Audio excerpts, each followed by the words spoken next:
So what do you take away from the BYU game? You know, there's a lot, and there's a lot of learning experiences in that game, and I certainly do not want to discredit BYU or their defense because they were obviously very, very good, and that environment is tough. That's a real tough environment up there in Provo, and credit to their fans. We can't beat ourselves. You know, when you look at the fact that we had 8 penalties, 5 of which happened within the red zone, that makes it pretty difficult. You know, when you have 5 penalties inside the 25, you know, we need to be better in the red zone.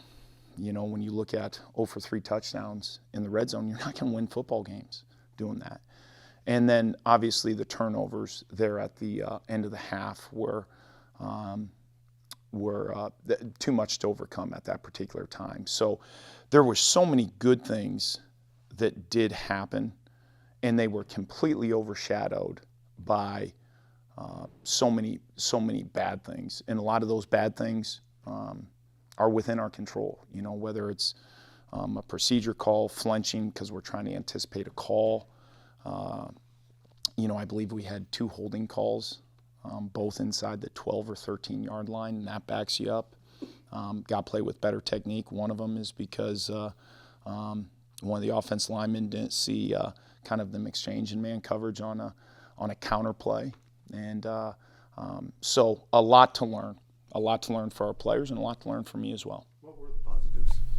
The positives, I thought that we got off to a really good start. You know, you look at the ability to sustain some drives there early on and move the football was very good, with the exception of some third down and 2 to 3 areas, especially when we look at it. That should be much better than where we were. But outside of that, that was a positive. And maybe I'm searching. We didn't have, you know, really any third and extra longs where we weren't efficient on first and second down on some things. So there's always going to be some good that maybe you do have to go search on. But we do need to promote some of the good as long as correct, obviously, a lot of the bad. How close do you think it is to start clicking in the passing game more consistently? Yeah, it is 100% a process, and it's to me it's a lot with myself as well as the offensive staff, and we are getting closer. We feel like we're getting closer, and this week, you know, and moving forward, that's something that we need to continue to work on. But it is something that we are working to improve every single week. On the first drive of the game, you had the touchdown nullified to Keegan, then you give it to DJ on 3rd and 9. On that play, what made you think, let's run here? Yeah, what we were thinking on that, and any time that you're in that situation, is if you can get to a manageable 4th down, do you have the ability to go for it there? And it's an interesting thing when you are in the red zone and the field is condensed, right? And then you have a 3rd and extra long. Okay, I think it's really advantage defense. And what we are looking to do is say, can we get 5 to 6 yards? And another negative that we had in that is we had 2 guys that heard the call incorrectly on that particular play and ran a different concept than what was called. That was in their student section. Is that an excuse? No, it's not, because everybody else did. But that was the thought process, was to get us into a 4th and manageable and then have the opportunity to go for it on 4th. When you get 3 yards on the particular play, now you're at 4th and 6. Once again, the field is condensed, and we chose to take the points. Avery obviously struggled, you know, I think after that 2-minute mark and had a few turnovers. How has he responded this week to, you know, how he performed and heading into this week? Yeah, and it's just not Avery who struggled there in that last few minutes, you know. And I think that's been a huge message all week, is that we need our best players, our most experienced players, to play better.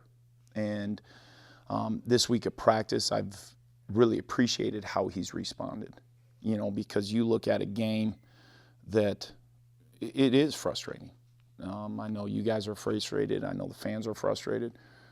Everybody in this building is a little bit frustrated. However, we can't allow, and this is coach talk, but it's so true, we can't allow the same team to beat us twice. And to your point of how he's responded, I've been very pleased throughout this week of how he has shown that maturity, and we have to move forward. We talk quite often about a rear view mirror is much smaller than a windshield, but you still need that rear view mirror to learn and to grow. But as soon as that rear view mirror starts getting as big as a windshield, that's when you're going to have issue.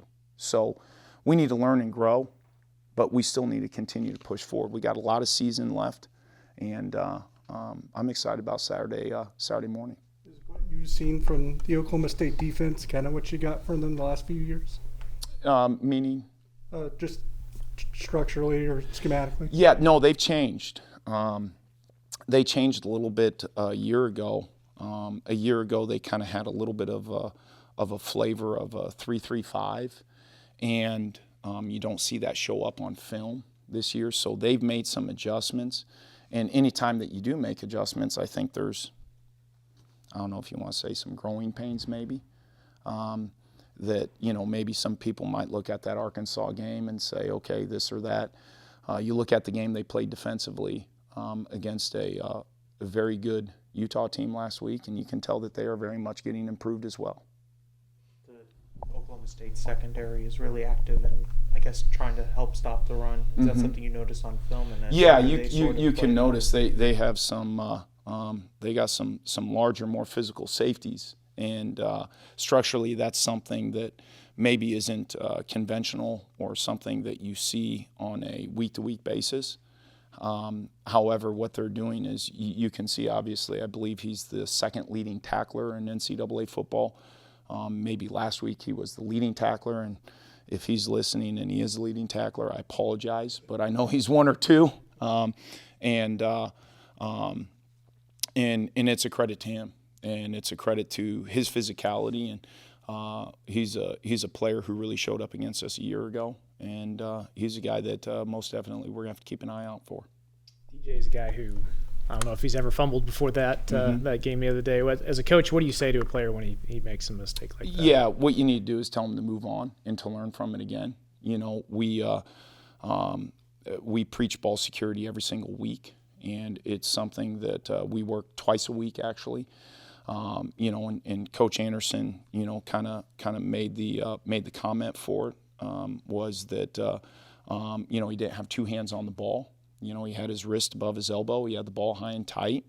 You know, our second puller on that particular play got hung up at the LOS, and that play side linebacker is a great hit and great play by him. But just continue to learn from it that we need to protect the football when anticipating contact. Anything else?